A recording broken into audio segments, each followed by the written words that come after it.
Shalom Bapak Ibu dan Saudara-saudari yang dikasihi Tuhan. Selamat datang di GBI Gading Serpong dalam ibadah raya dan perjamuan kudus yang pada kesempatan ini akan dilayani oleh Ibu Gembala. Bapak Ibu dan Saudara-saudari, kita beribadah pada hari ini bukan terutama karena kehendak kita, melainkan karena Allah oleh kasih karunia-Nya menghimpurkan kita datang ke hadapan-Nya. Allah yang menciptakan dan memelihara kehidupan kita juga menetapkan keluarga sebagai bagian dari rancangan yang baik, supaya melalui keluarganya nama Tuhan dimuliakan dan kasih-Nya dinyatakan. Dengarlah firman Tuhan di dalam Mazmur 121 ayat 1-2. Nyanyian ziarah. Aku melayangkan mataku ke gunung-gunung, dari manakah akan datang pertolonganku? Pertolonganku ialah dari Tuhan yang menjadikan langit dan bumi. Bapak Ibu dan Saudara-saudari, mari dengan iman kita mempercayai bahwa sebagaimana dalam Mazmur 121 ayat 2 yang sudah kita dengar tadi, pertolongan kita adalah dalam nama Tuhan yang mempunya langit dan bumi. Amin.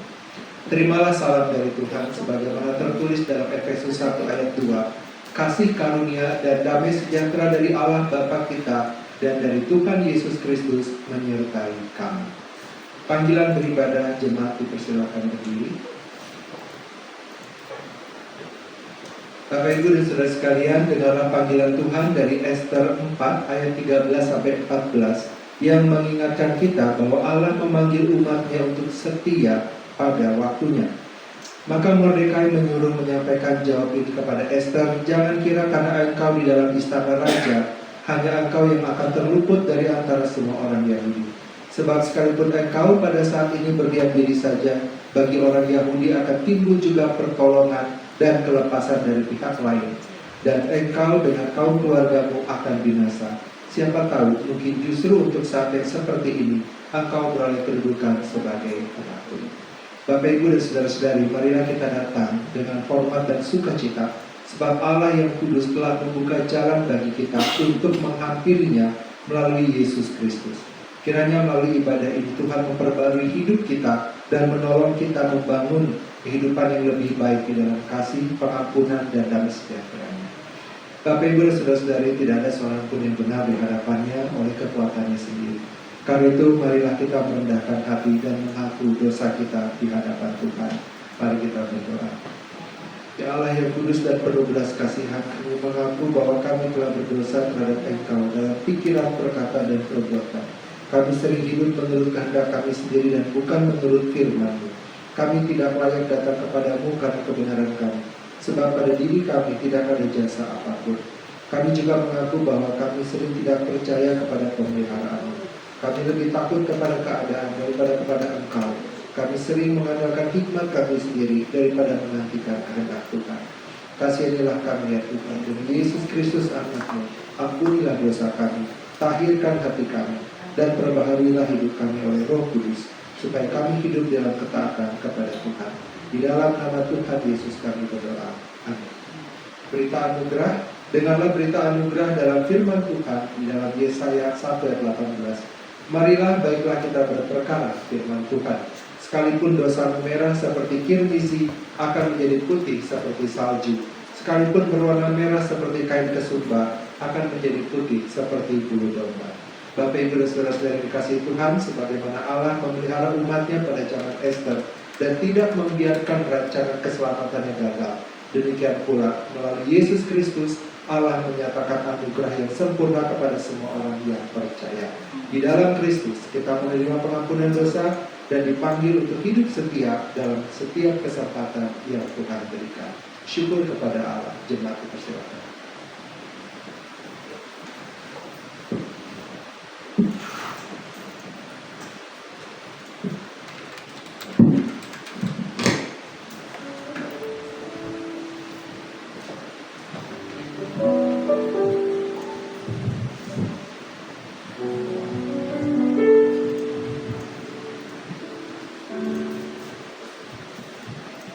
Shalom Bapak Ibu Saudaraku yang kekasih.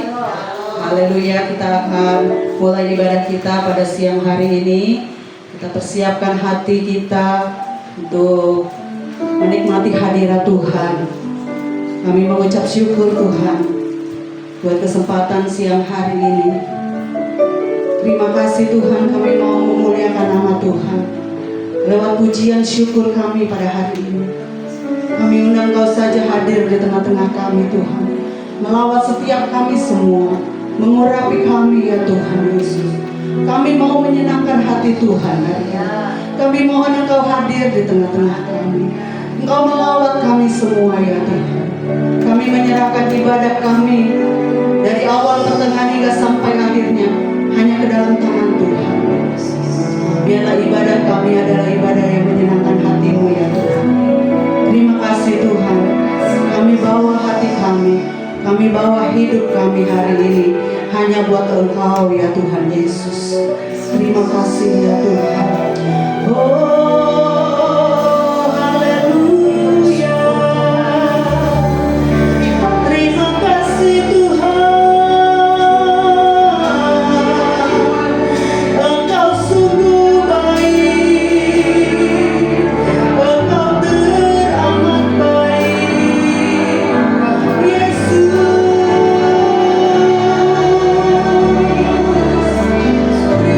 Terima kasih.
ku beri kemuliaan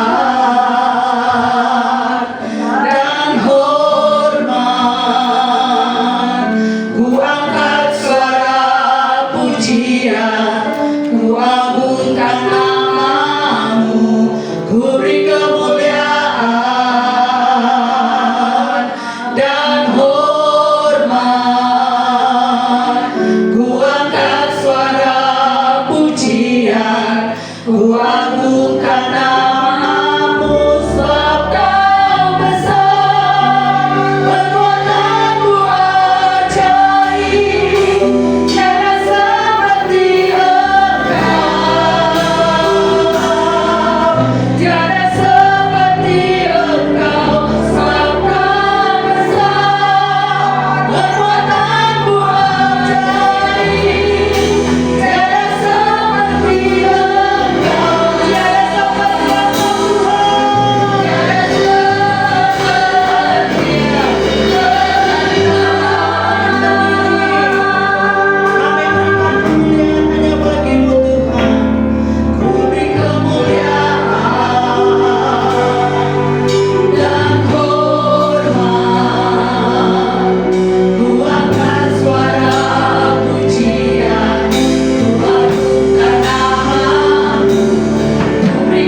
mengucapkan syukur atas kasih Tuhan. Dalam nama Tuhan Yesus Kristus, terima kasih Tuhan. Tuhan Yesus, Engkau sungguh baik, Engkau sungguh Allah kami yang dahsyat. Kami bersyukur untuk penyertaan-Mu Tuhan. Segala berkat Engkau berikan bagi kami, sehingga kami boleh ada sebagaimana kami ada. Terima kasih Tuhan. Kami boleh Tuhan Yesus saat ini mau menaikkan doa syafaat kami. Kiranya Tuhan Kau menilik hati kami. Kami mau sungguh-sungguh Tuhan Yesus menaikkan doa kami buat bangsa negara kami.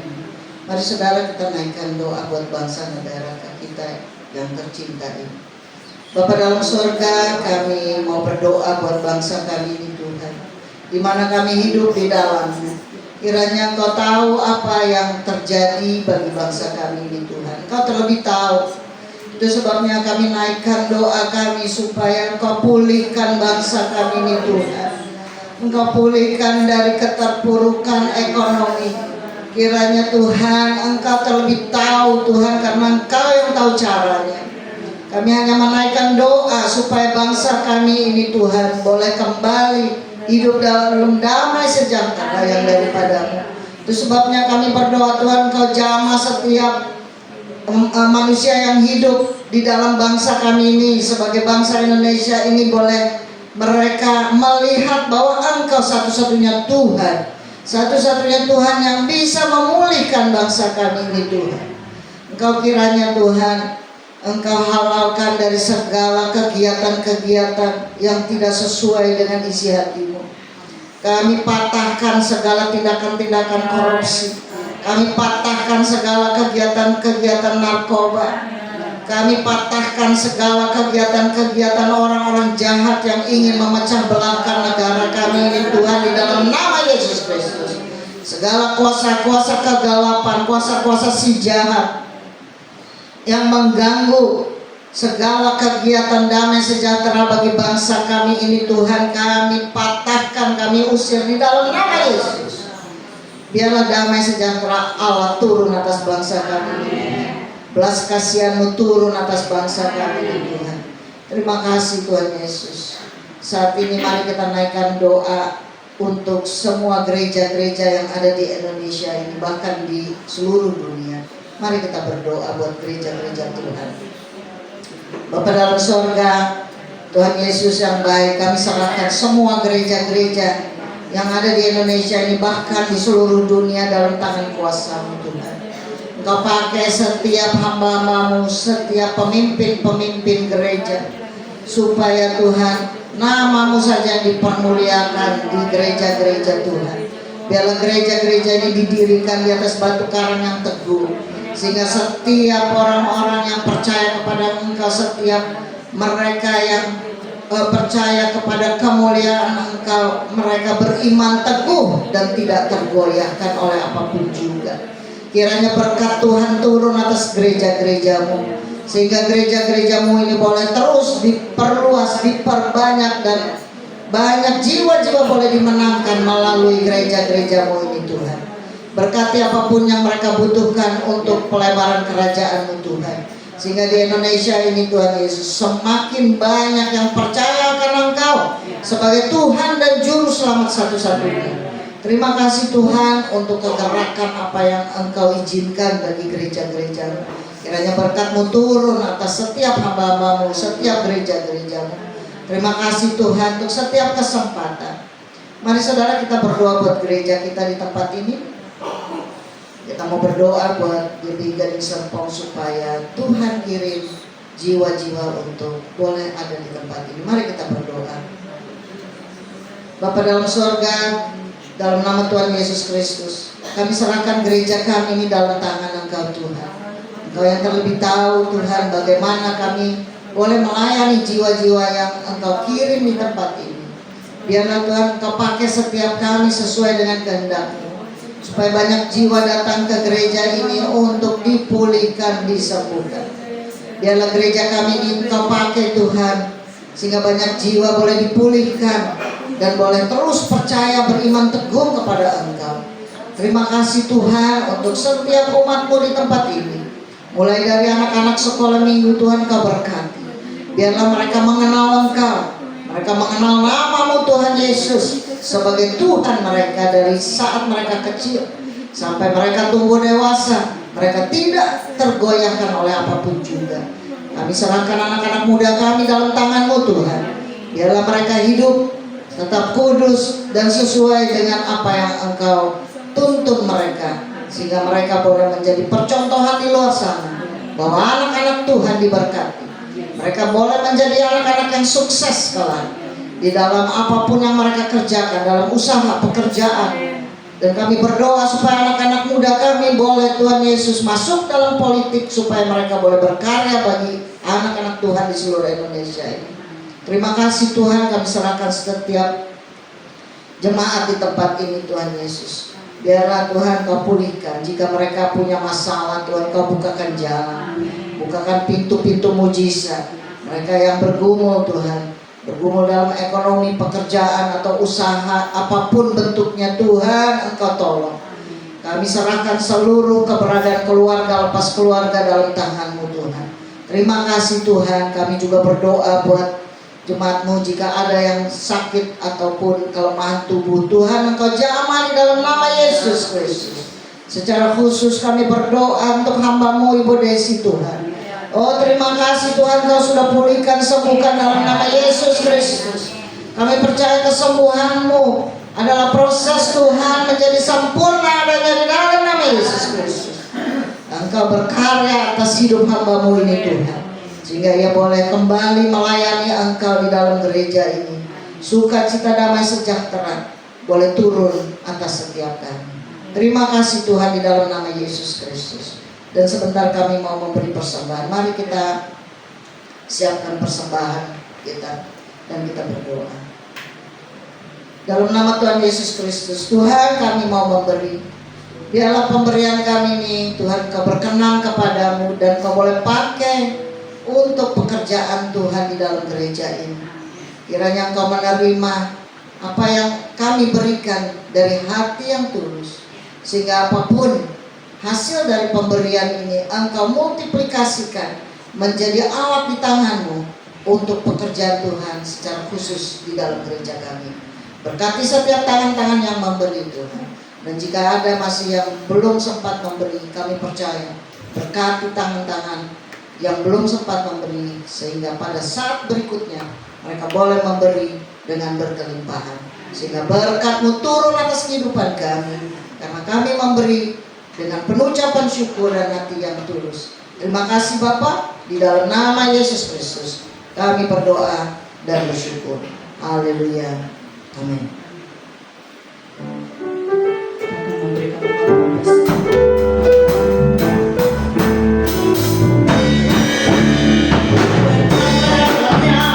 Kasih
percaya di tempat ini Tuhan hadir, amin. Haleluya. Dia menjadi sumber kekuatan kita. Haleluya, katakan Tuhan Yesus saja. Haleluya.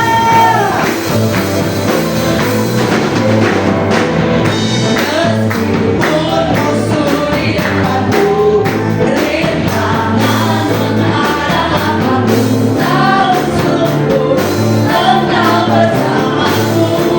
Katakan beribu terbang tinggiku, beribu depan di kiriku, berbangsa di sisi kananku. Tahu janjimu, Engkau bersamaku.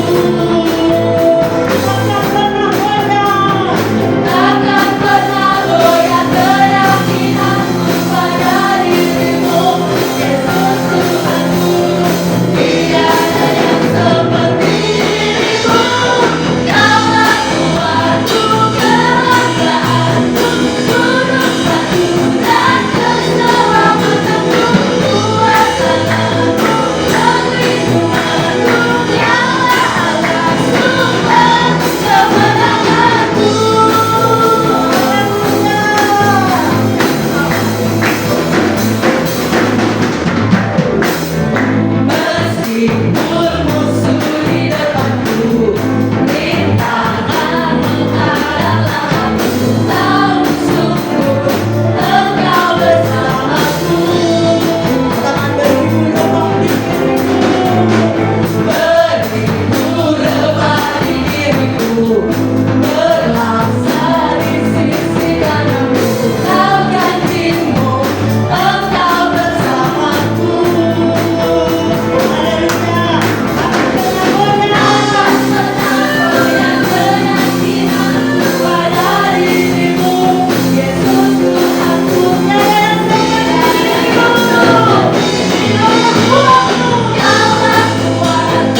GBI Gading Serpong. Ya. Ini untuk minggu tanggal 12 Juli yang akan disampaikan oleh Bapak Pendeta Muda Epi Yulianto. Ibadah sekolah minggu Super Kids setiap hari Minggu pukul 8 di GBI Gading Serpong. Intim dengan Allah setiap hari mulai pukul 3 pagi. Dia ada di channel YouTube GBI Gading Serpong. Oke. Gerakan doa berantai Yeremia Ministry setiap hari. Bagi Bapak Ibu, saudara yang memiliki permohonan doa, silakan untuk mengisi formulir yang telah disediakan dan memasukkannya ke dalam kotak. Ini ada ibadah pasutri ya, hari Sabtu tanggal 18 Juli pukul 4 sore di GBI Gading Serpong. Ya, 18 Juli. Tensiot setiap hari Sabtu tanggal 18 Juli juga ya, pukul 6 sore di GBI Gading Serpong. Ini ada jadwal komsel. Ada komsel berkat, komsel joy, komsel victory, komsel pelos. Bagi Bapak Ibu yang belum bergabung, mari kita silakan bergabung. Kita sama-sama bertumbuh di dalam komsel. Haleluya. Puji Tuhan, kita akan mendengarkan firman Tuhan siang hari ini. Kita persiapkan hati kita untuk mendengarkan firman Tuhan. Haleluya. Terima kasih Tuhan Yesus.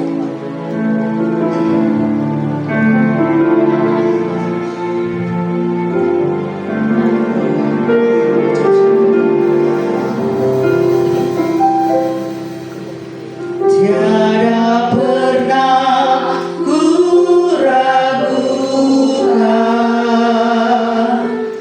kasih setiamu ya Tuhan.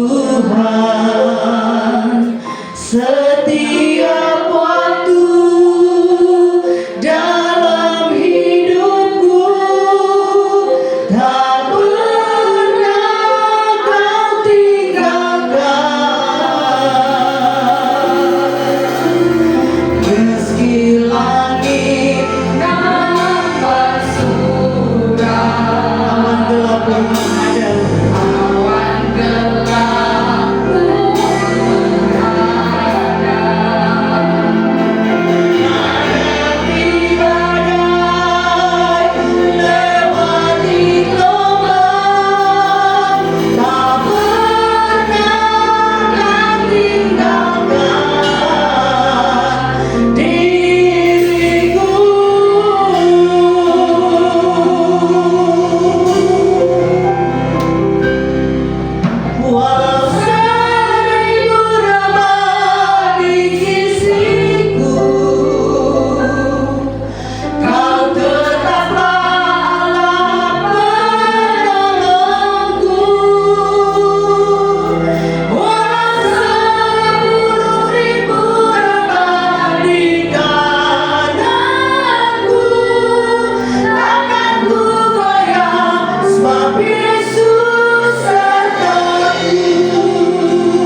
untuk menghadapi apapun.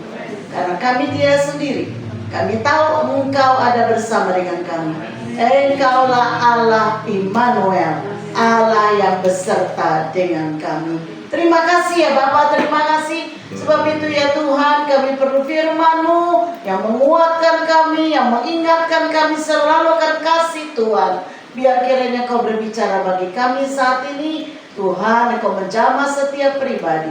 Dan kami tahu kami akan pulang dengan membawa damai sejahtera Tuhan. Kami akan pulang dengan membawa kemenangan dari Tuhan. Kami akan pulang dengan membawa kasih karunia Tuhan yang luar biasa. Terima kasih ya Tuhan. Kami serahkan pemberitaan firman ini. Dan di dalam nama Yesus kami berdoa. Haleluya. Yang siap menerima firman kita katakan bersama. Amin. Amin. Silakan duduk. Saudara-saudara sekalian, puji Tuhan. Haleluya.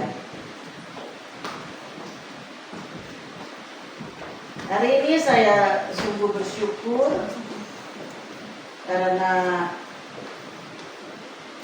hari ini tepat 10 tahun yang lalu suami saya dipanggil Tuhan. Tanggal 5 Juli 2016, tepat 10 tahun yang lalu. Dan Tuhan sudah pelihara kami, meskipun melalui macamnya, melalui kelebihan, kekurangan, melalui gunung dan lembah, melalui tantangan baik internal maupun eksternal, tetapi 10 tahun Tuhan sudah pelihara. Terima kasih untuk pemeliharaan Tuhan dan terima kasih juga untuk kasih dari saudara-saudara semua yang menguatkan iman saya, menguatkan, meneguhkan kami sekeluarga hari ini. Hari ini saya ingin menyampaikan sebuah kebenaran firman Tuhan yang diambil dari kitab Ester. Saudara, bulan ini kita akan belajar dari kitab Ester. 1 bulan kita akan belajar dari kitab Ester. Jadi saya harap saudara ikutin renungan intim dengan Allah. Dan kita mau belajar dari kitab Ester ini. Ada banyak hal yang bisa kita pelajari dari kitab ini yang akan memberkati kehidupan kita semua. Dan minggu ini tema kita adalah Allah di dalam kitab Ester. Yuk kita baca di dalam Ester pasal yang ke-1 ayat 1 sampai 9. Ester pasal 1 ayat 1 sampai 9. Mari kita baca secara bergantian. Seperti biasa saya suka bergantian karena melibatkan jemaat. Saya baca ayat 1, Bapak Ibu baca ayat 2, ayat 9. Kita baca bersama-sama. Pada zaman Ahasiweros, dialah Ahasiweros yang merajai 127 daerah, mulai dari India sampai Ethiopia. Silakan. Pada zaman itu, ketika Raja Ahasiweros bersemayam di atas tahta kerajaannya di dalam benteng Susa. Pada tahun yang ketiga dalam pemerintahannya, diadakanlah oleh Baginda perjamuan bagi semua pembesar dan pegawainya, tentara Persia dan Media, kaum bangsawan dan pembesar daerah hadir di hadapan Baginda. Di samping itu, Baginda menyampaikan kekayaan kemuliaan kerajaannya dan keindahan kebesarannya yang besar. Berhari-hari lamanya sampai 180 hari. Setelah genap hari-hari itu, maka raja mengadakan perjamuan lagi 7 hari lamanya bagi seluruh rakyatnya yang terdapat di dalam benteng Susan, daripada orang besar sampai kepada orang kecil, bertempat di pelataran yang ada di taman istana kerajaan. Di situ mulai dari tempat jenang, mulai harus datangi kebutuhan dan terikat dengan tali yang halus dan bermudah gantung pada tombol-tombol merah yang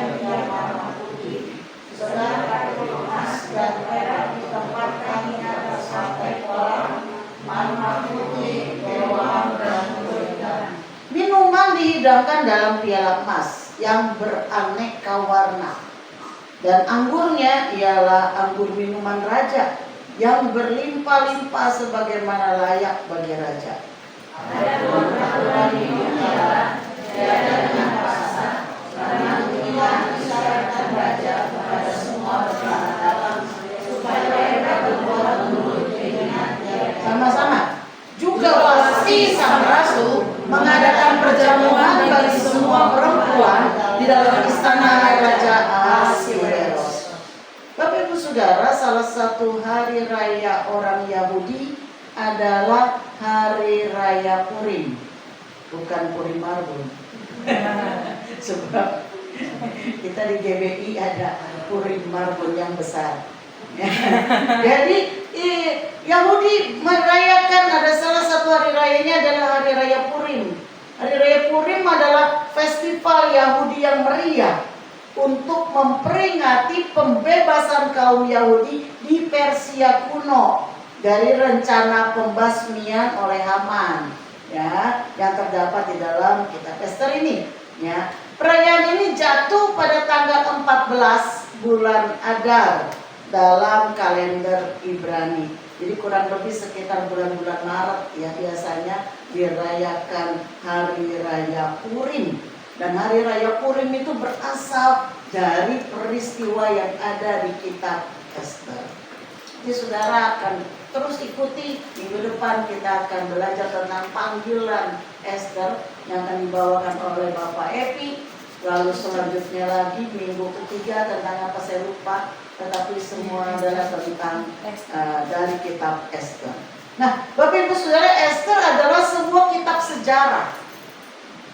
Dia sebetulnya masuk dalam klasifikasi sejarah, namun penulisannya itu seperti sebuah novel sejarah modern, ya. Jadi enak dibacanya, alurnya ditulis sangat indah, ya. Saudara kalau baca kitab Ester itu menarik, enak, kita baca dari awal sampai akhir itu menarik. Nah, kitab ini ditulis sebagai penjelasan atas perayaan Pesta Purim bangsa Yahudi. Nah, saudara, peristiwa di dalam kitab Ester adalah masa Babel telah ditaklukkan oleh Persia. Masih ada yang ingat siapa yang menaklukkan Israel, Yehuda? Masih ada yang ingat kerajaan apa yang menaklukkan Israel? Masih ada yang ingat kerajaan apa? Babel, betul, ya. Nah, rajanya siapa, masih ada yang ingat? Nebukadnezar. Itu raja yang luar biasa, ya, luar biasa. Ketika dia bermimpi pun, dia mimpi patung besar, kepalanya dari emas, dan dikatakan oleh Daniel, kepala emas itu adalah raja, tuanku raja. Jadi kerajaan Babel itu kerajaan yang luar biasa. Tetapi di tahun 586 itu mereka, jadi waktu Nebukadnezar pertama menjadi raja, maka langkah pertamanya apa, saudara? Dia menaklukkan Yerusalem, ya. Jadi itu adalah prestasi yang dicapai oleh Nebukadnezar. Dia bisa dapatkan itu karena apa? Karena Tuhan mengizinkan. Kita harus selalu ingat, ya, kok tidak ada yang terjadi tanpa izin Tuhan. Bukan karena Nebukadnezar raja hebat, bukan karena Israel gampang dikalahkan, bukan, tetapi karena Tuhan ingin menghukum Israel. Mengapa Tuhan menghukum Israel? Karena Israel tidak dengar-dengaran kepada Tuhan. Karena Israel berpaling dari Tuhan dan menyembah kepada dewa-dewa lain. Jadi Tuhan menyerahkan Israel kepada kekuasaan Babel. Nah, saudara, di tahun 586 Yerusalem ditaklukkan oleh Babel. Dan saudara, penyerangan ke Yerusalem oleh Babel itu enggak sekali, saudara, 3 kali. 3 kali, saudara. Yang pertama di tahun 605, lalu tahun 597, Ketika itu rajanya Israel, rajanya Yehuda, yaitu Raja Yoyakin atau Yekonya, diangkut ke pembuangan. Lalu Babel menempatkan Zedekia. Zedekia itu adalah anak daripada Yosia atau uncle atau paman dari Yekonya, dari Yoyakin. Maka dia yang ditaruh oleh Raja Babel sebagai raja di Israel. Namanya mestinya matanya digantikan menjadi Zedekia. Nah, ini adalah raja terakhir di Yerusalem. Jadi kalau saudara baca kitab raja-raja, maka raja terakhir yang kita temukan di dalam kitab itu adalah Raja Zedekia atau matanya. Itulah raja terakhir, karena setelah itu di tahun 586 Nebukadnezar menghancur lulukan Yerusalem. Bait suci dihancurkan. Seluruh perkakas-perkakas bait suci diangkut ke Babel. Dan rajanya dibunuh. Raja Zedekia dibunuh, matanya dicungkil. Anak-anaknya dibunuh di depan matanya. Itu benar-benar. Dan seluruh rakyat sebagian besar diangkut ke Babel, di tempat pembuangan. Nah saudara, tetapi nubuat Tuhan diberikan melalui Yeremia bahwa setelah 70 tahun mereka akan kembali ke tanah air. Di dalam Yeremia 25 ayat 11 atau di dalam Yeremia 29 ayat 10, saudara-saudara bisa mendapatkan itu. Babel yang begitu hebat, luar biasa Babel ini, tetapi ketika Babel diperintah oleh Belshazzar, Belshazzar itu sebetulnya bukan raja seluruh Babel, karena rajanya adalah Nabonidus. Tetapi Nabonidus ini dia banyak ngurusin keluar, jadi urusan dalam negeri dia kasih ke Belshazzar. Dan saudara bisa baca di kitab Daniel betapa Belshazzar begitu berdosa. Keluar tulisan di dinding ketika dia pesta, memakai piala-piala yang diambil dari bait suci, itu dipakai buat minum mabok. Berdosa sekali kepada Tuhan. Dan di situ Tuhan menulis di dinding, hanya tangannya yang kelihatan. Mene, tekel, upharsin. Engkau ditimbang dan engkau kedapatan terlalu ringan.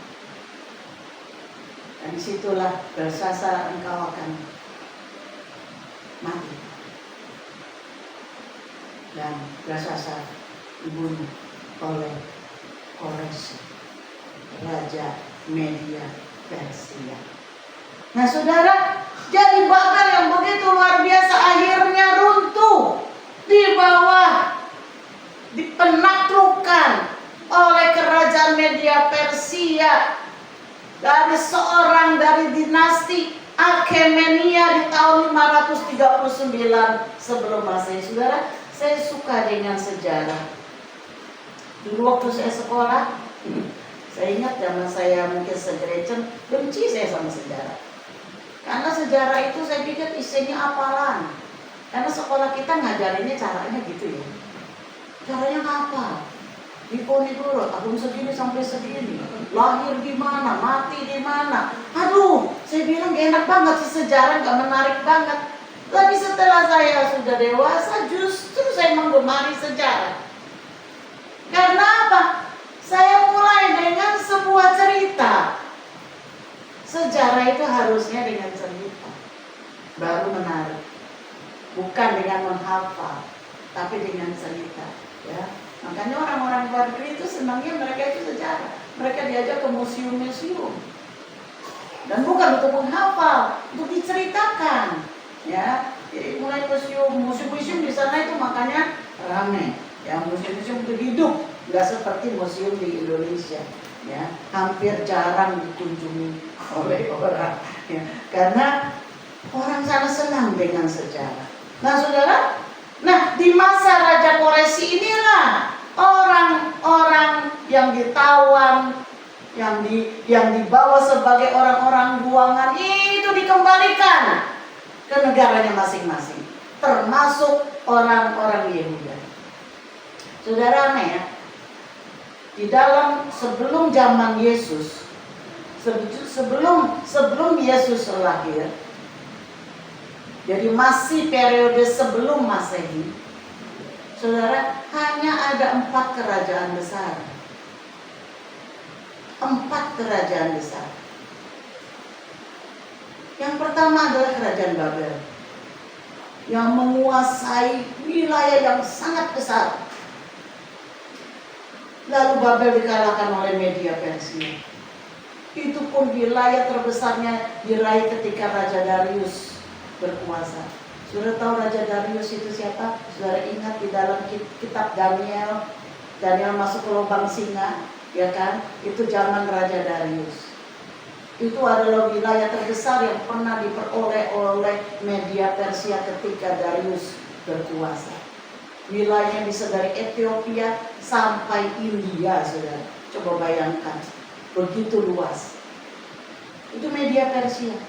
Yang di dalam patung yang dimimpikan oleh Nebukadnezar, dia adalah dada dan lengan yang dari perak. Emasnya itu Babel. Baru setelah Media Persia dikalahkan oleh siapa, saudara? Yunani. Pada saat itu dipimpin oleh Alexander Agung. Yunani mengalahkan Media Persia. Dan Yunani menjadi negara yang berkuasa, meliputi area yang sangat luas. Kebudayaannya akhirnya merajai dunia. Filsafat Yunani merajai dunia. Tetapi Yunani pun tidak bertahan. Yunani dikalahkan oleh Romawi. Dan Romawi inilah yang di dalam mimpi Nebukadnezar adalah kaki dan telapak kaki jari-jari yang terdiri dari besi dan tanah liat. Kita tahu persis Yunani itu pemerintahnya ada raja, ada juga senat. Disitulah parlemen pertama kali diperkenalkan di dunia oleh Romawi. Senatnya begitu berkuasa. Itulah yang membuat besinya bercampur dengan tanah liat sehingga rapuh. Hanya ada 4. Saya bertanya-tanya, kemana Mesir? Bukankah Mesir itu adalah kerajaan yang besar pada saat itu? Firaun begitu terkenal. Tetapi ternyata Mesir tidak melakukan ekspansi. Mesir besar sendiri di dalam, karena dia begitu terikat dengan kepercayaan bahwa Sungai Nil itulah yang menjadi benteng mereka. Jadi mereka tidak melakukan ekspansi. Jadi saudara, 4 inilah yang begitu merajai dunia sampai Yesus lahir. Saudara, saya mau katakan, tidak ada yang terjadi secara kebetulan. Semua ada yang desain. Sampai kepada Romawi. Mengapa harus Romawi? Karena saat zaman Romawi lah Yesus lahir. Mengapa Yesus lahir di zaman Romawi? Karena Romawi adalah negara yang memperhatikan infrastruktur. Ketika di zaman Romawi lah begitu banyak jalan dibangun, dan itu sangat dibutuhkan untuk pekabaran Injil. Itu sangat dibutuhkan untuk kerajaan Allah bisa diberitakan dengan cepat. Saudara, jadi tidak ada sejarah yang berjalan tanpa campur tangan Tuhan. Nah saudara, jika kita membaca kitab Ester, saya harap jemaat baca di rumah, saudara tidak akan menemukan satupun kata Tuhan atau Allah di dalam kitab itu. Enggak ada kata Tuhan, enggak ada kata Allah, tidak juga ada kata doa, enggak ada. Yang ada adalah puasa. Meskipun puasa konotasinya adalah juga di dalamnya doa. Nah, saudara, sepertinya penulis ini sengaja tidak memunculkan nama Allah atau nama Tuhan. Namun, meskipun secara eksplisit tidak tertulis nama Tuhan, tetapi kita bisa melihat dan merasakan karya Tuhan di setiap peristiwa pasal demi pasal. Nah, saudara, diceritakan di situ awal dari kitab Ester dimulai dari pesta. Saudara, kalau melihat kitab Ester, mulai dengan pesta, berakhir dengan pesta. Pesta yang diajarkan oleh raja memulai kitab ini dan diakhiri dengan pesta Purim. Nah, tujuan dari kitab ini dibuat adalah juga untuk mengetahui latar belakang terjadinya pesta Purim atau hari raya Purim. Jadi diceritakan di situ bahwa Raja Ahasiwerus mengadakan pesta. Pestanya nggak tanggung-tanggung, 180 hari, 6 bulan. Saudara bayangkan, ya ampun. Dan sebentar lagi kan kita ada yang mau pesta ya ini ya. Bentar lagi. Di bulan Juli ada yang mau pesta. Di bulan September juga ada yang mau pesta, ya. Tapi saya mau tanya, pestanya berapa lama? Kasih Anturi, pestanya berapa lama? 3 jam. Rahel, pestanya berapa lama? Ya pesta paling segitu. Tapi wah, saudara kalah jauh. Raja Ahasiwerus pesta 180 hari, 6 bulan. Coba bayangkan selama 6 bulan berapa banyak biaya yang sudah dikeluarkan. Makanan, belum dia perlihatkan seluruh kekayaan kerajaan. Terus gak cukup 6 bulan, ditambah lagi 7 hari buat minum-minum. Jadi semua minuman dikasih kebebasan, itu rakyat mau minum seberapa banyak terserah, suka-suka gitu. Suka-suka, nggak kerja itu pasti. Tiap hari pesta, tiap hari pesta. Ini menggambarkan keagungan dari Raja Ahasiwerus. Seorang raja dinilai hebat atau tidak, itu salah satunya dari apa? Kemewahannya, kekayaannya, kesuksesannya, kemegahannya. Itulah yang dunia bikin penilaian. Nah, inilah menunjukkan betapa hebatnya Raja Ahasiwerus. Nah, ketika dia itu pesta 7 hari itu, habis 7 hari mabok kan dia, tiap hari mabok kan. 7 hari coba, selama 7 hari itu minum lagi, mabok. Tengah-tengah mabok dia bilang gini, panggil itu ratu, panggil itu ratu. Karena Ratu Wasti itu cantik. Coba panggil dulu, suruh orang yang manggil istriku, supaya aku pamerin dia kecantikannya. Nah saudara, si Wasti juga bikin pesta.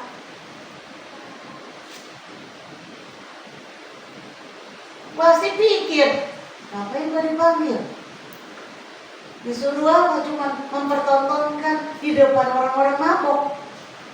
Buat apa? Akhirnya Wasti menolak. menolak. Seorang permaisuri berani dia menolak. Dia punya prinsip, dia tolak. Wah, raja besar dong, di depan seluruh pembesar, di depan rakyat, di depan macam-macam tamu-tamunya, permintaannya ditolak.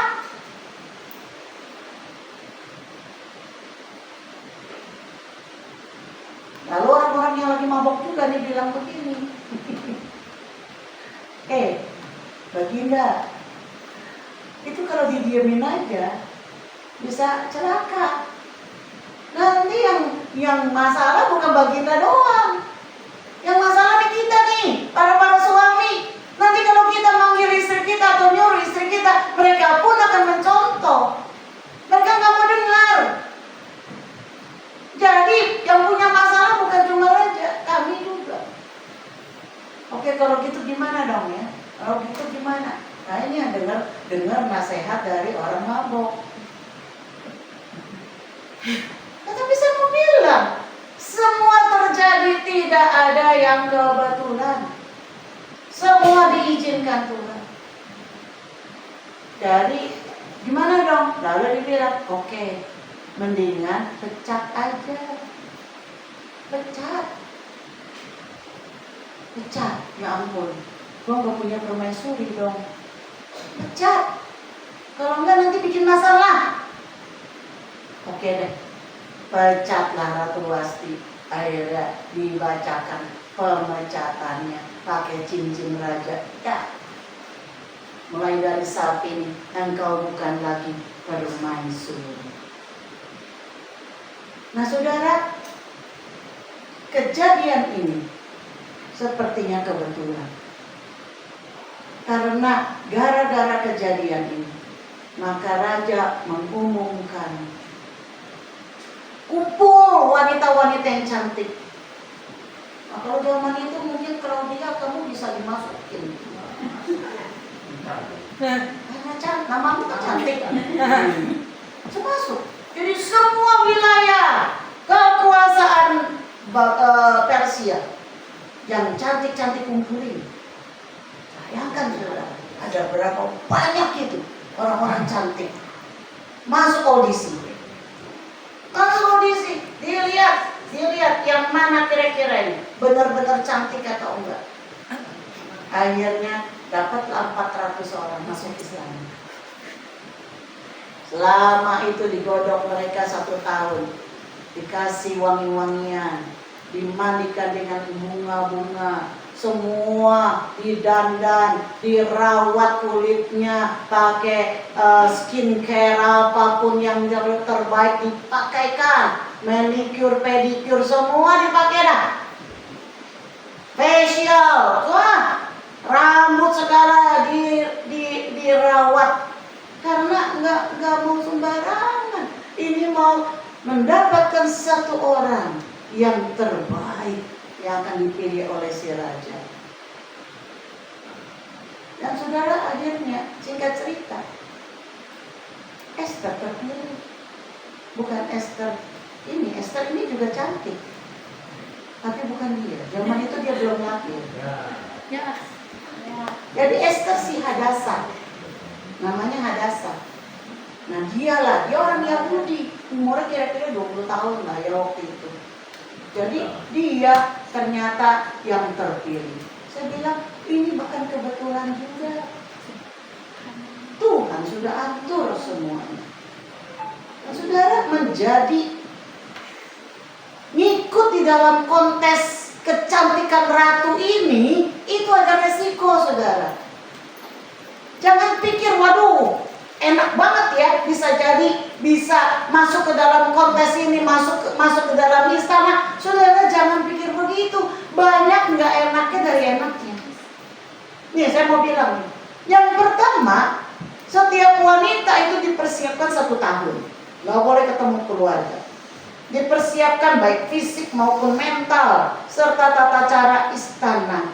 Lalu setelah 1 tahun mereka menunggu giliran untuk dipanggil, diperhadapkan kepada raja dan tidur dengan raja.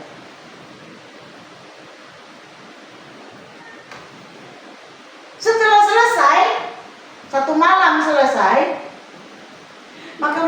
dikembalikan bukan ke tempat semula. Mereka dikembalikan sudah di balai gundik, di balai haram. Mereka masuk ke situ. Seumur hidup mereka nggak boleh menikah dengan orang lain. Seumur hidup kalau mereka tidak lagi dipilih oleh raja, tidak boleh berhubungan dengan orang lain. Umur masih muda. Hanya 1 kali 1 malam doang dengan raja. Dan kalau raja sudah tidak suka, sudah tidak lagi dia bisa memiliki 1 pria pun dalam hidupnya. Sebab itu biasanya yang ngurus mereka itu adalah orang-orang yang sudah dikebiri. Istilahnya apa? Kasim. Istilahnya kasim. Bukan kastim, kastim itu babat. Kasim. Jadi orang-orang yang dikebiri supaya apa? Aman. Para gundik-gundik raja ini aman. Itu resiko pertama. Resiko kedua, bagi yang sedikit beruntung, mungkin masih bisalah dipanggil raja lah beberapa kali. Kalau raja masih ada, ya suka-sukalah dikit lah. Oke, beberapa kali mungkin masih bisa dipanggil. Lalu yang ketiga, bagi yang lebih beruntung, mungkin dia bisa masuk di dalam 3 atau sampai 4 orang favoritnya raja. Yang bisa mungkin berhari-hari dengan rajanya. Itu hanya beberapa orang saja masuk ke situ. Lalu yang keempat, hanya yang paling beruntung yang akan dinikahkan oleh raja, punya keturunan dan menjadi permaisuri raja. Dan Esther bukan lagi kebetulan, tetapi oleh seizin Tuhan dia menjadi permaisuri dari raja. Esther mendapat hatinya raja, dan raja menyukai Esther lalu menggantikan Ratu Wasti untuk menjadi permaisurinya. Saudara, apa yang kita lihat dari kitab Esther ini? Allah di dalam kitab Esther adalah yang pertama, Allah yang terus bekerja meski tidak terlihat. Kita tidak melihat nama Allah. Di situ tidak dikatakan tentang Allah, tidak ada. Tetapi kita melihat karyanya, pekerjaannya yang terus ada menyertai orang-orang umatnya yang ada di daerah Persia pada saat itu. Allah bekerja melalui rutinitas, saudara. Dia bukan bekerja dengan cara yang spektakuler. Tidak. Dia bekerja melalui rutinitas melalui sehari-hari. Biasanya kalau umat berseru kepada Tuhan, minta tolong, maka Tuhan itu menolong dengan cara yang spektakuler, menurunkan api seperti pada zaman Elia. Api diturunkan dan membakar Sodom dan Gomora, bakar. Lalu ketika Allah mendengar teriakan umat Israel di Mesir yang disiksa, maka Allah memberikan 10 tulah. Itu semua mujizat. Bagaimana bisa ada air menjadi darah? Bagaimana bisa ada hujan batu? Bagaimana bisa ada hujan es? Bagaimana bisa ada begitu banyak katak, serangga, dan segala macam, sampai pada terakhir anak sulung mati. 10 tulah. Itu cara Allah yang luar biasa. Belum lagi ketika mereka keluar, mereka menghadapi laut dan beraut. Bagaimana mereka harus lewat? Di situ pun cara Tuhan luar biasa spektakuler, itu laut terbelah menjadi 2.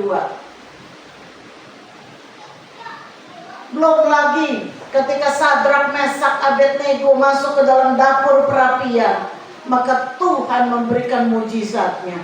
Itu api tidak membakar, bahkan rambutnya juga tidak terbakar. Daniel di lubang gua singa juga mengalami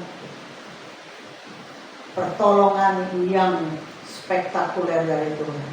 Tetapi ini kita tidak temukan di kitab Ester. Semua berjalan biasa, seperti rutinitas, seperti biasa. Bukankah kita pun begitu, saudara? Coba saya mau tanya pada saudara, berapa banyak kita yang dalam hidup mengalami pertolongan Tuhan secara spektakuler? Gak banyak, saudara. Mungkin saudara bilang saya belum pernah mengalami mujizat yang luar biasa, belum pernah. Semua biasa-biasa saja. Inilah yang terjadi di kitab Ester. Tuhan bekerja melalui rutinitas, tetapi bukan berarti Dia tidak bekerja. Bukan berarti Allah tidak ada, karena di balik rutinitas itu ada tangan yang bekerja di balik layar. Saudara bisa ada saat ini, itu karena tangan yang bekerja di balik layar. Engkau kalau sudah usia seperti saya 60-an, melihat ke belakang, maka saya bisa melihat betapa tangan Tuhan yang bekerja. Kalau saya bisa sampai di sini saat ini, mungkin dulu gak pernah punya cita-cita seperti itu, tetapi saya melihat bagaimana semua yang saya jalani ternyata itu sudah ditetapkan Tuhan supaya saya jalani itu untuk menuju kepada tujuan yang Tuhan berikan bagi saya. Supaya saya bisa memenuhi panggilan Tuhan bagi saya. Sesuatu yang saya tidak pernah pikirkan. Saya dulu kepengen jadi lawyer, saudara. Percaya atau enggak? Saya dulu masih SMP, saya pernah bilang saya kepengen jadi lawyer. Saya tahu itu sepertinya menarik buat saya. Saya membela orang dan saya harus pertahankan pembelaannya itu buat saya itu menarik. Sebab itu saya suka dengan film-film begitu, ya. Perry Mason, ya, zaman dulu kalau saudara tahu tentang film-film itu saya suka. Tentang pengadilan-pengadilannya itu saya suka. Dan dulu saya pernah punya cita-cita pengen jadi lawyer. Tetapi Tuhan bawa saya ke pendidikannya ekonomi. Saya nggak ngerti, karena itulah yang saya bisa masuk begitu, ya. Dan akhirnya saya masuk ke dalam kerja di bagian ekonomi, kerja di akuntansi, ya, yang sama sekali tidak pernah ada dalam bayangan saya sebelumnya. Nah, saya kerja di situ, rupanya Tuhan persiapkan itu, nggak ada yang sia-sia. Tuhan, saya kerja jadi akuntansi, saya diangkat menjadi manajer. Bawahan saya waktu itu ada 40 orang, terdiri dari orang kantor sampai orang gudang. Itu sedang persiapkan saya rupanya untuk itu. Yang saya nggak pernah pikirkan. Saya rasa itu semua rutinitas, itu semua saya jalani. Tetapi ada the hand behind the scene. Ada tangan di balik layar yang mendesain. Lalu akhirnya tiba-tiba kok saya bisa masuk jadi dosen. Itu kan aneh juga. Ya ada saya punya pikiran itu. Tapi kenapa Tuhan kok tuntun saya jadi dosen? Itu salah satu mahasiswa saya itu yang duduk di situ, ya, tadi main drum. Salah satunya, ya. Jadi Tuhan persiapkan untuk saya memenuhi panggilan Tuhan bagi saya. Itu semuanya berguna. Itu semuanya berguna. Dan itulah yang terjadi di dalam kitab Ester. Allah bekerja bahkan melalui apa yang menurut kita kegagalan.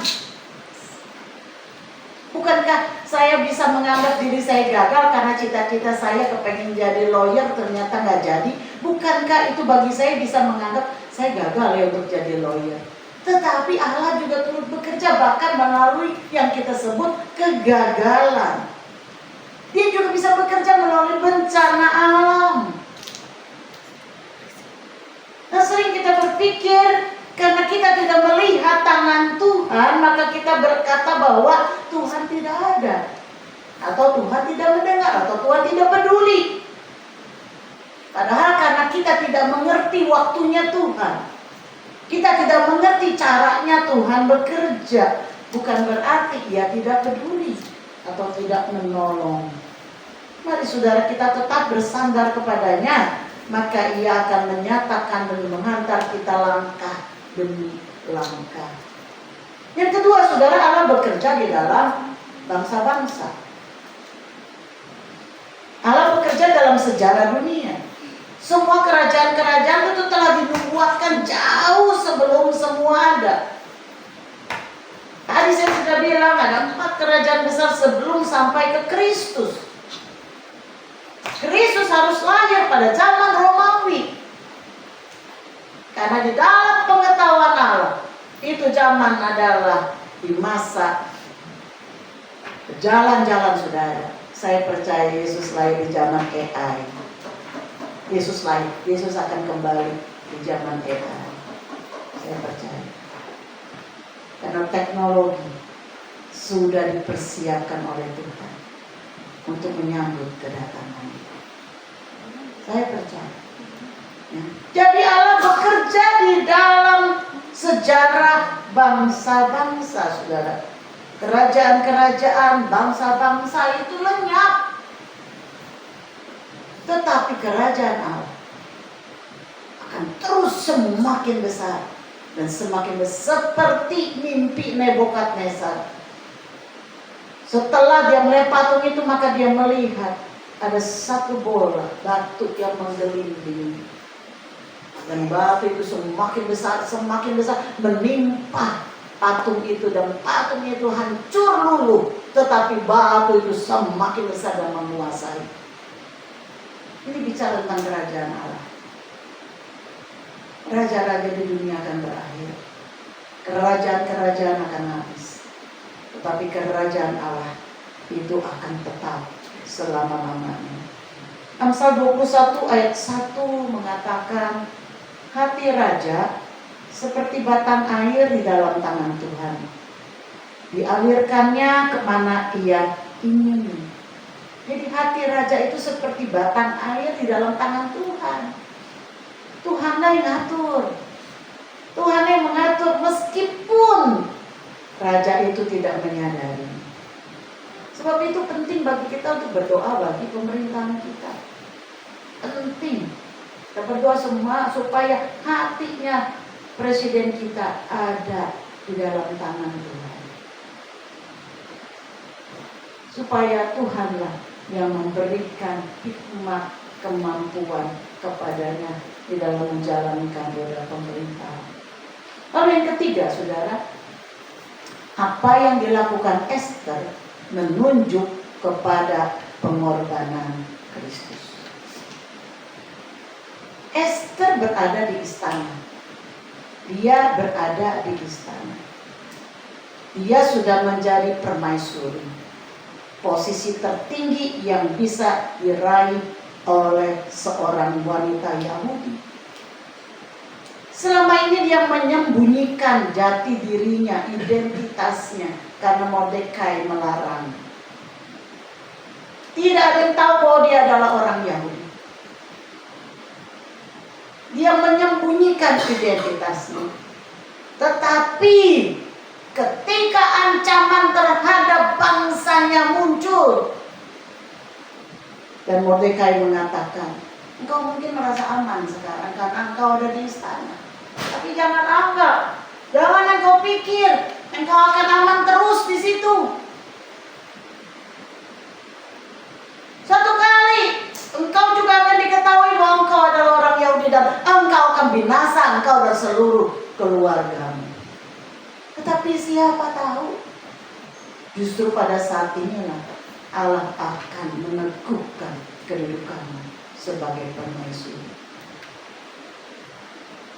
Dan Esther mengatakan, baik kalau begitu. Sebab dia katakan 30 hari raja belum memanggil aku.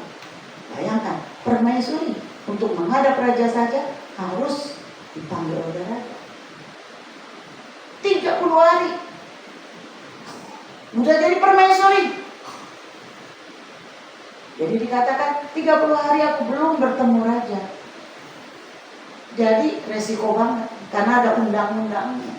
Orang gak bisa ketemu raja begitu saja. Langsung dibunuh.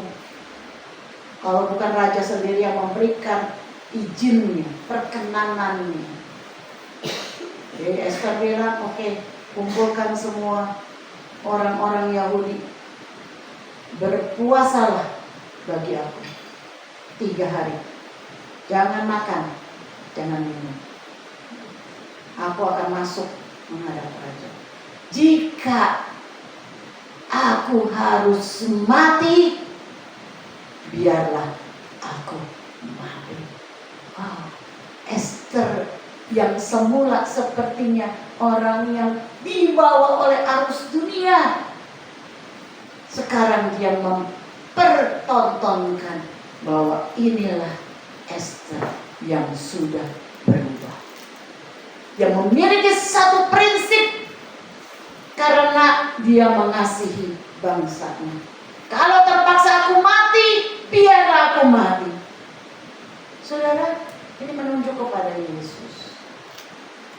Yesus itu bukan berada di surga. Yesus itu pemilik surga. Dia ada di atas takhta, duduk di sebelah kanan Allah Bapa. Pemilik surga, pemilik segalanya. Tapi dia merelakan segalanya untuk bisa menjadi manusia, untuk turun ke dunia menjadi manusia. Supaya apa? Supaya dia bisa menebus engkau, menebus saya dari dosa dan kesalahan. Supaya dia bisa mati di atas kayu salib. Kalau Esther bilang, kalau terpaksa aku mati, biarlah aku mati. Tetapi Kristus telah rela mati.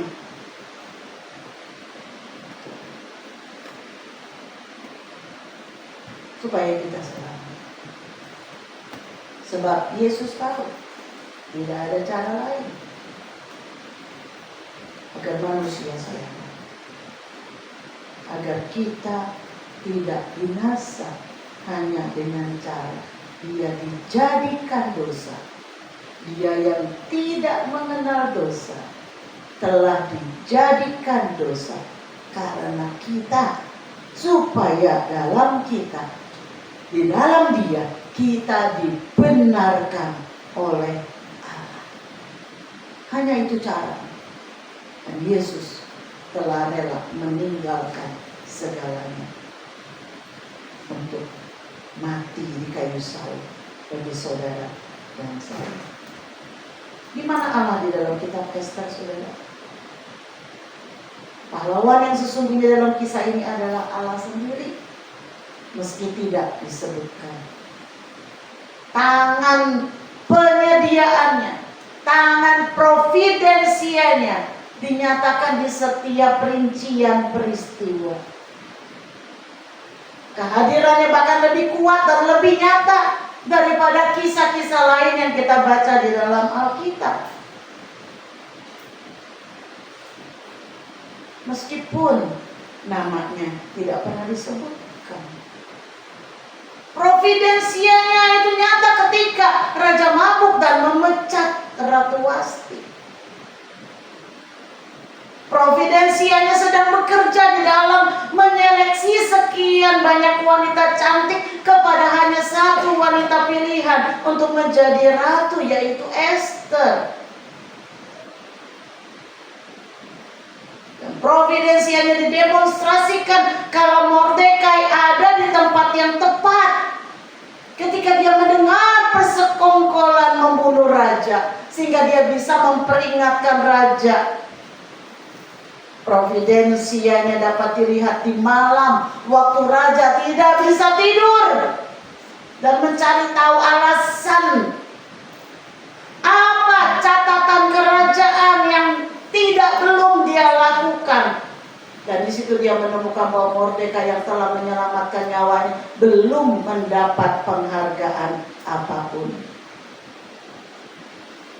Bahkan waktunya Haman itu sangat cocok dengan rencana Allah. Providensianya Allah dinyatakan dalam hikmat Esther untuk mengadakan perjamuan makan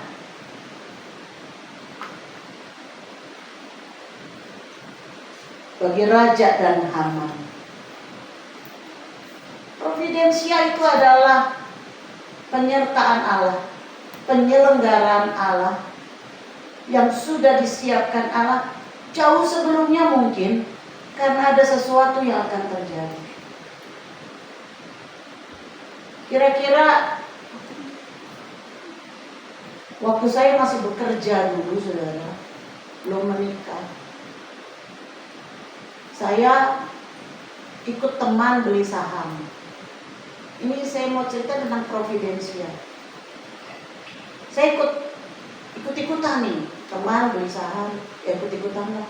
Saya belilah saham Astra. Kita tahu saham Astra bagus pada saat itu. Jadi saya langsung dapat untung. Wah, mantap juga ini main sahamnya, gitu kan? Mantap juga ini. Jadi saya tertarik lagi, saya beli lagi saham. Waktu itu akhirnya saya beli saham nikel. Apa nama perusahaannya saya lupa. Tapi saya beli itu saham nikel. Saya beli 1 lot. Waktu itu saya beli harganya sekitar 7.000 per lembar per saham. Jadi saya beli 500 1 lot.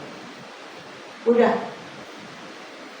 Beberapa lama saya pantau terus apa yang terjadi. Bukannya naik, malah turun. Bukannya untung, malah buntung. Lalu turun, akhirnya mencapai 75 rupiah. Udah, saya nggak mau ngelihat lagi. Saya masukin aja di lemari, di laci ranjang saya tuh di kamar. Saya masukin aja, udah. Saya nggak mau lihat lagi, udah itu dan anggap itu kerugian aja udah. Enggak saya ingat lagi, udah sampai saya menikah. Lalu kita akhirnya beli rumah jadi udah berapa lama ya, lama juga ya. Saya beli rumah di Melati. Ternyata waktu itu saya punya uang nggak banyak, saya hanya uang 30 juta untuk renovasi.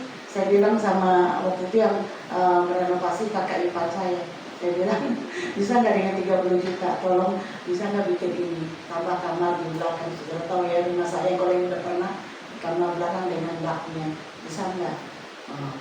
Ya udah deh, kita cukupin katanya, begitu kan? Oke, udah saya kasih dia. Maklum, namanya kalau orang punya pengalaman kan, kalau renovasi rumah, kita kan suka kadang-kadang di perjalanan, ini kepengen ini kepengen dikasih ini kepengen pakai ini kan kayak gitu. Akhirnya begitu selesai, saya punya utang 35 juta. Waduh, 35 juta, pusing saya. Aduh, dari mana lagi nih 35 juta?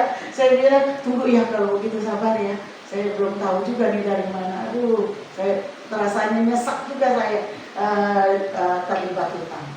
Walaupun dengan kakak ipar sendiri. Apa yang terjadi, saudara?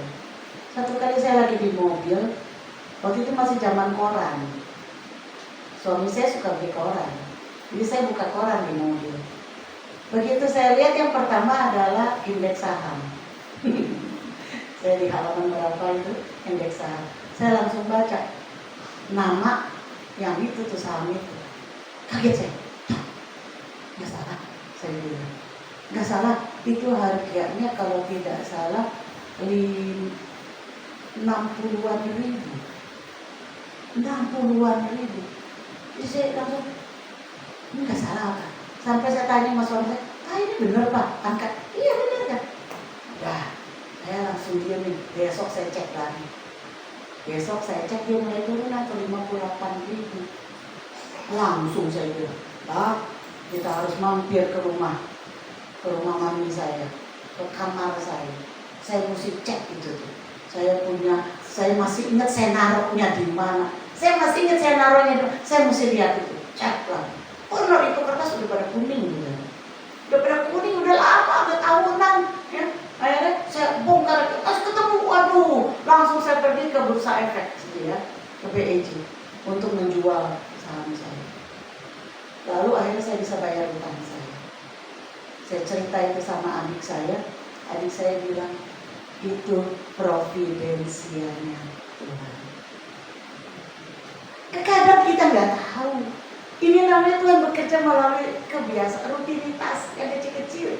Nggak yang aneh-aneh, nggak yang spektakuler, nggak yang mujizat yang luar biasa. Tapi Tuhan sudah tanamkan itu sebab Tuhan tahu nanti pada saat ini engkau akan butuh. Kita nggak pernah tahu itu bakal butuh itu. Tetapi Tuhan yang mengendalikan kita untuk kita pada saat itu beli. Saya pada saat itu beli. Dan itu diizinkan Tuhan, itu harganya jelek. Jadi saya kalian lihat, karena Tuhan sedang menaruh itu untuk maksud ini. Ngerti saudara, kitab Esther adalah seperti itu. Esther ada bukan kebetulan di zaman itu. Esther terpilih sebagai permaisuri bukan kebetulan. Karena tanpa Esther jadi permaisuri, dia tidak bisa menyelamatkan umatnya. Tanpa Mordekai melihat adanya persekongkolan, dia tidak bisa menyelamatkan umatnya.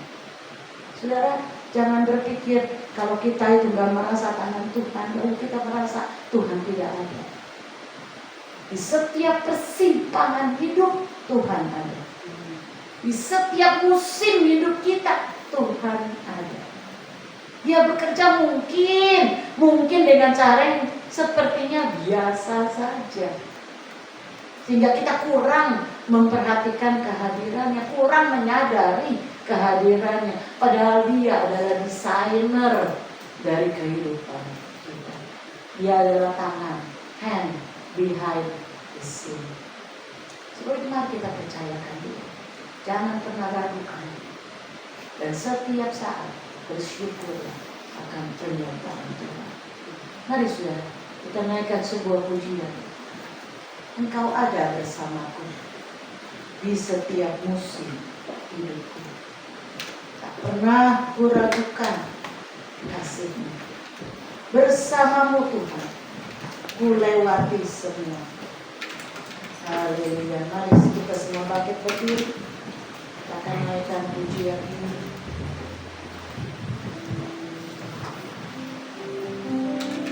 Engkau ada bersamaku di setiap musim hidupku. Tak pernah Kau biarkan ku sendiri.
Engkau hadir di setiap fase hidup kami. Engkau hadir saat kami suka, Engkau hadir saat kami duka, Engkau hadir saat kami berlebihan, Engkau juga hadir saat kami kekurangan, dan Engkau bekerja di dalam segala sesuatu. Engkau hadir saat kami sukses, namun Engkau juga hadir saat kami gagal. Engkaulah segalanya dalam hidup kami. Biarlah Tuhan kami boleh selalu bersyukur, dan kami selalu mengandalkan Engkau di atas segala-galanya. Meskipun sepertinya kami tidak melihat kehadiran-Mu, tetapi biarlah dengan iman kami boleh merasakan Engkau selalu ada bersama dengan kami. Amin. Terima kasih ya Bapak, terima kasih untuk firman-Mu saat ini. Dan sebentar Tuhan, kami akan menerima perjamuan kudus. Mari para pelayan perjamuan kudus untuk maju. Tuhan, Engkau memberkati melalui roti dan anggur ini Tuhan. Kami boleh mengalami persekutuan yang indah dengan tubuh dan darah-Mu. Sebab itu kuduskan kami, kuduskan hamba-hamba-Mu yang melayani, dan kuduskan setiap kami yang menerimanya. Terpuji nama Tuhan, di dalam nama Yesus kami terima perjamuan kudus dan berdoa. Haleluya. Amin. Amin. Haleluya. Silakan duduk, kita akan menerima perjamuan kudus. Buka hati kita untuk hidup.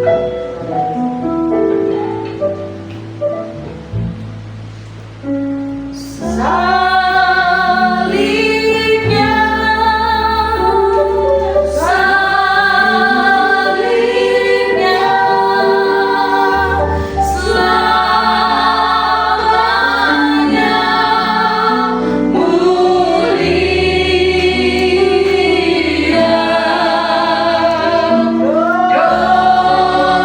Dosaku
Sebab apa yang telah kuteruskan kepadamu telah aku terima dari Tuhan, yaitu bahwa Tuhan Yesus pada malam waktu ia diserahkan mengambil roti, dan sesudah itu ia mengucap syukur atasnya, ia memecah-mecahkannya dan berkata, inilah tubuhku yang diserahkan bagi kamu.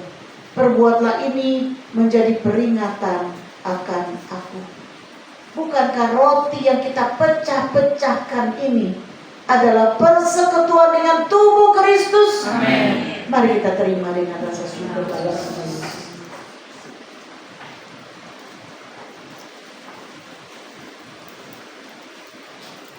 Haleluya.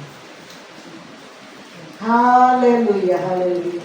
Terima kasih Tuhan. Terima kasih tubuhmu yang sudah terpecah bagi kami. Terima kasih Tuhan. Haleluya, haleluya. Mari kita angkat anggur di tangan kanan kita. Demikian juga yang mengambil cawan sesudah makan, lalu berkata, cawan ini adalah perjanjian baru yang dimeteraikan oleh darahku. Perbuatlah ini setiap kali kamu meminumnya menjadi peringatan akan aku. Sebab setiap kali kamu makan roti ini dan minum cawan ini, kamu memberitakan kematian Tuhan sampai Ia datang.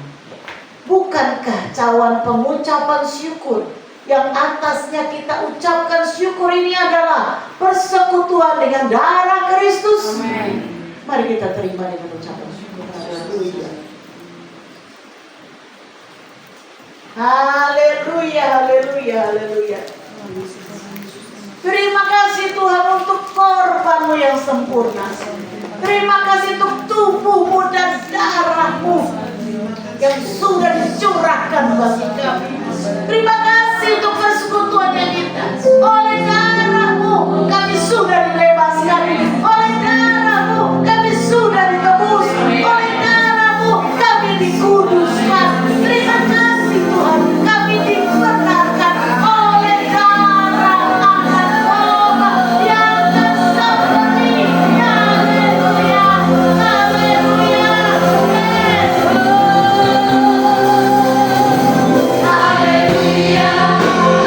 haleluya. Bagi anak domba, haleluya, haleluya. Darahnya menerbitkan setiap lidah, semua rasa, semua makhluk dan Tuhan. Berikan glory, berikan hormat, beri pujian bagi anak domba. Haleluya, haleluya, bagi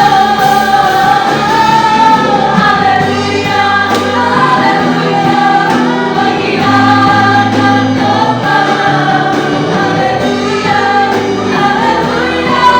darahnya menentukan setiap lidah, semua bangsa, semua makhluk dan Tuhan. Berikan glory, berikan hormat, beri pujian bagi anak domba. Beri pujian bagi anak domba. Pujian bagi anak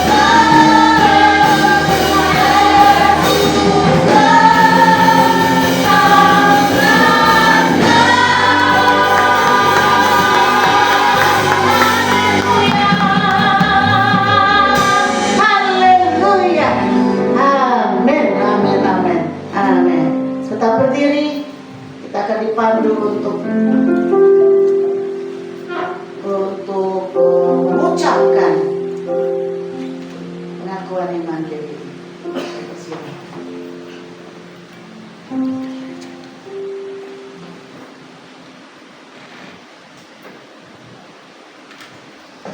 Bapak Ibu dan saudara-saudari, mari kita bersama-sama mengucapkan pengakuan iman GBI 3, 2, 1. Kami percaya bahwa Alkitab Perjanjian Lama dan Perjanjian Baru adalah firman Allah yang diilhamkan oleh Roh Kudus. Allah yang Maha Esa, itulah Allah Tritunggal, yaitu Bapa dan Anak dan Roh Kudus, tiga pribadi dalam satu hakikat.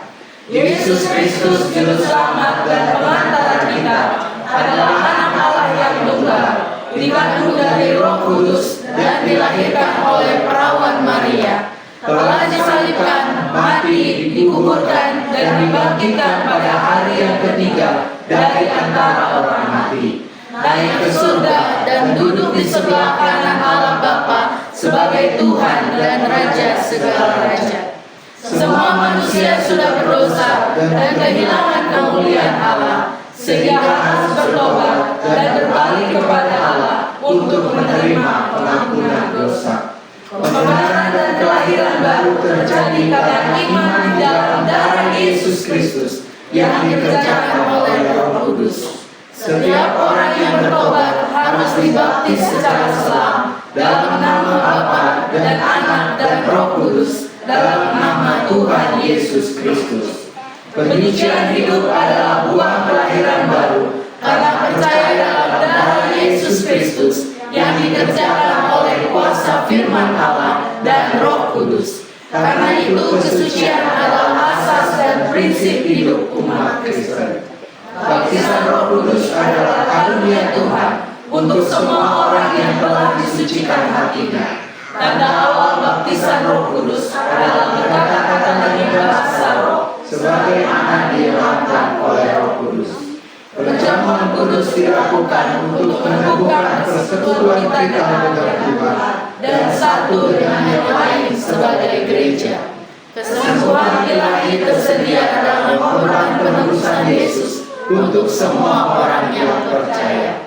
Tuhan Yesus Kristus akan turun dari surga untuk membangkitkan semua umatnya yang telah mati di dalam Dia dan mengangkatnya bersama-sama semua umatnya yang masih hidup, lalu bertemu dengan Dia di angkasa. Kemudian Dia akan datang kembali bersama orang kudusnya untuk mendirikan kerajaan 1000 tahun di bumi.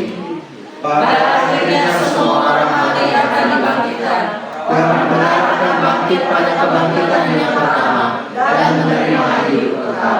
Tetapi orang jahat akan bangkit pada kebangkitan yang kedua dan menerima hukuman selama